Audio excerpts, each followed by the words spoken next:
Good morning, students. Here we are continuing with part 1 from paragraph number 8. First to 7 paragraph आपको previous video में मैं explanation दे चुकी हूँ. Now we'll come to paragraph number 8. Not surprisingly, Evelyn delights her audiences. In 1991, she was presented with the Royal Philharmonic Society's prestigious soloist of the year award. अब यहाँ आपको बताया गया है कि हमेशा ही एवलिन जो थी वो अपने ऑडियंस को बहुत डिलाइट करती थी, मतलब हमेशा ही ऑडियंस हमेशा फैसिनेटेड रहते थे. एंड 1991 में उनको philharmonic society's prestigious soloist of the year award मिला. Says master percussionist James Blades. अब ये जो आप लाइंस देख रहे हैं वो वही लाइंस थी जो मैंने आपको बोला था कि इस चैप्टर के बिफोर यू रीड में आपको दे रखी थी. लेट अस सी, ये लाइंस थी. तो ये कॉम्प्लीमेंटेड लाइंस हैं for Evelyn by the famous percussionist जिनका नाम है जेम्स ब्लेड्स. ये दे रखा है. इन्होंने ही बोला था that God may have taken her hearing but he has given her back something extraordinary. What we hear she feels far more deeply than any of us. That is why she expresses music so beautifully. ये line का explanation मैं आपको previous video में भी दे चुकी हूँ. यहाँ पे सेम वही बात बताई गई है कि ये lines famous percussionist James Blades की थी. Paragraph number 9. Evelyn confesses that she is something of a workaholic. Evelyn कहती हैं कि वो कन्फेस करती हैं कि yes she is a workaholic. और वो कहती हैं I have just got to work often harder than classical musician. वो कहती है कि मैं जनरली क्लासिकल म्यूजिशियन से भी ज़्यादा हार्ड वर्क करती हूँ. कई बार मुझे बहुत ज़्यादा हार्ड वर्क करना पड़ता है but the rewards are enormous. लेकिन जो मुझे रिवॉर्ड्स मिलते हैं उनके बदले में जो मुझको एप्रिसिएशन मिलता है, राइट, वो बहुत ज़्यादा ह्यूज है, बहुत ज़्यादा है. Apart from the regular concerts Evelyn also gives free concerts in prisons and hospitals. और उनके कॉन्सर्ट्स की बात तो हमने देखी ही, लेकिन वो बेसिकली फ्री कॉन्सर्ट्स भी देती हैं प्रिजन्स और हॉस्पिटल्स में. Even she also gives high priority to classes for young musicians. और जो भी यंग म्यूजिशियंस हैं जिनका पैशन उनकी तरह ही है तो वो उनको भी बहुत ज़्यादा प्रियोरिटी पे रखती हैं. Ann Richlin of the Beethoven Fund for def Children says she is a shining inspiration for def children. और एन रिचलिन कहते हैं जो बेथोवेन फंड चलाते हैं डेफ चिल्ड्रन के लिए, वो बोलते हैं कि एवलिन एक तरीके की इंस्पिरेशन है, शाइनिंग इंस्पिरेशन है सारे ही डेफ बच्चों के लिए. They see that there is nowhere that they can not go. क्योंकि उन्हें देख के ये बच्चे इंस्पायर होते हैं कि अगर एवलिन इतना कुछ कर सकती हैं तो फिर वो भी कर सकते हैं.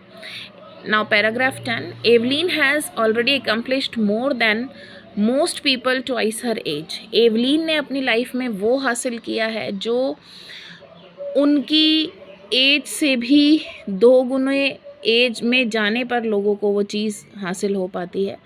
She has brought percussion to the front of the orchestra and demonstrated that it can be very moving. उन्होंने अपना प्रोफेशन जो उनका परकशन था वो इन फ्रंट ऑफ ऑर्केस्ट्रा कैसे वो आगे लाईं, ये सब उन्होंने ही डेमॉन्स्ट्रेट किया है कि it can be very moving. She has given inspiration to those who are handicapped. वो एक हैंडीकैप्ड के लिए, इम्पेयर्ड लोगों के लिए बहुत बड़ी इंस्पिरेशन है. People who look to her says if she can do it I can. Even लोग उनको देख के कहते हैं कि अगर वो कर सकती हैं तो फिर हम भी कर सकते हैं. And not the least she has given enormous pleasure to millions. और ऑफ कोर्स म्यूज़िक एक तरीके की मेडिटेशन है, तो एक तरीके का प्लेजर भी लोगों को मिला, लोगों को बहुत अच्छा लगता है.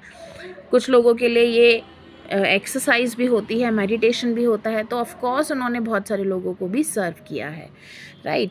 So students, this is done with the story and here thinking about the text. You can find all the question answers in the chapter. Basically we have discussed everything. How old was Evelyn when she went to Royal Academy of Music? She was near about 17, right? It is given there. Although in some of the books किसी में वो 16 भी लिखते हैं, किसी में 17, तो दोनों ही आंसर करेक्ट हैं. कोई इसमें प्रॉब्लम नहीं है, बट आप लिख सकते हो that she is near 17. When was her deafness first noticed? When she was, and when was it confirmed? ये जो क्वेश्चन है ये बहुत ही अच्छा क्वेश्चन है. यहाँ बच्चे बहुत कंफ्यूज होते हैं, तो आपको इन पैराग्राफ्स को बहुत ध्यान से देखना है कि उनकी डेफनेस कब नोटिस्ड हुई और कब ये कंफर्म हुई. तो यहाँ पे देखिए पैराग्राफ 2 में जब वो 8 ईयर्स ओल्ड की थी तब तो उनकी मदर ने नोटिस किया था, और ये कंफर्म कब हुई? जब वो 11 ईयर्स की थी. ये भी आपको इसमें मिल जाएगा, right, by the time she was 11. तो पैराग्राफ 2 में ही इन दोनों के आंसर्स आपको मिल जाएंगे. Now next question is, Who helped her to continue with music? Ron Forbes. What did he do and say? तो यहाँ पे आपको पूरा ड्रम वाला इंसिडेंट लिखना होगा कि उन्होंने कैसे उनको एक्सरसाइज के लिए बोला, that you have to hear in your body, right? So in paragraph number 3 you have to give the whole explanation in your own words. Okay, so this is answer number 1 of second part. And name the various places and causes, ये भी आपको मिल जाएगा. उन्होंने बहुत सारे concerts prisons और hospitals में भी दिए. वो हाई प्रायोरिटी देती थी यंग म्यूजिशियंस को, राइट. इसके अलावा वो इंस्पिरेशन थी. इसके अलावा उनके प्राइजेस आप इनको मिक्स करके लिख सकते हो. 30 to 40 वर्ड्स का है, बहुत लंबा नहीं लिखना है इसमें. How does Evelyn hear music? तो एवलीन कैसे म्यूज़िक सुनती थी, इसको आप कंबाइन करके आंसर लिख सकते हो. उन्होंने कई जगह पे अपने बारे में बताया है. इधर रहा पैराग्राफ 7 में शायद ज़्यादा दे रखा है इन्होंने, राइट, कि वुडन प्लेटफॉर्म होता था तो वो अपने शूज़ रिमूव कर देती थी. वो कहती हैं कि म्यूज़िक उनके बॉडी में हर पार्ट में पोर होता है. Simply you can make your own answer by taking the help of paragraph number 7.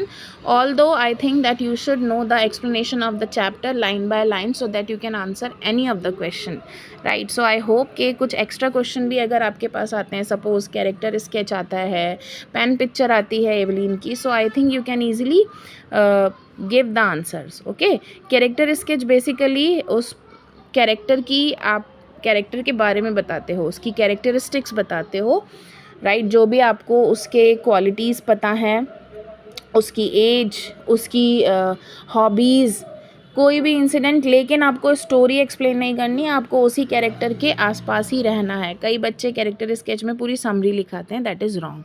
और CBSE में basically point two the point he answer दो. आप पहले ये देख लो वर्ड लिमिट क्या दे रखी है, उतनी वर्ड लिमिट. अब एक एक वर्ड नहीं गिनना होता है, आप केवल अंदाज़ा लगा लो. कोई आंसर 100 वर्ड्स का है तो काउंट कर लो कि आपकी पहली लाइन में कितने वर्ड्स आ रहे हैं, ठीक है. और उसके बाद उस अंदाज़ा, सपोज 1 लाइन में आपके 5 वर्ड्स हैं या 6 वर्ड्स हैं, तो 2 लाइन मतलब 10, 3 लाइन मतलब 15. इस टाइप से आप अपना अंदाज़ा लगाओगे. एग्ज़ाम में गिनने नहीं बैठना है. और बोर्ड्स में भी, 10th में भी आपको जब चैप्टर समझाएंगे तो टिप्स देंगे, तो इस तरीके से आप अपना अंदाज़ा लगाओ खाली, right. So okay students, hope you understand the chapter. So we'll meet in the next video with the next chapter. Okay, thank you.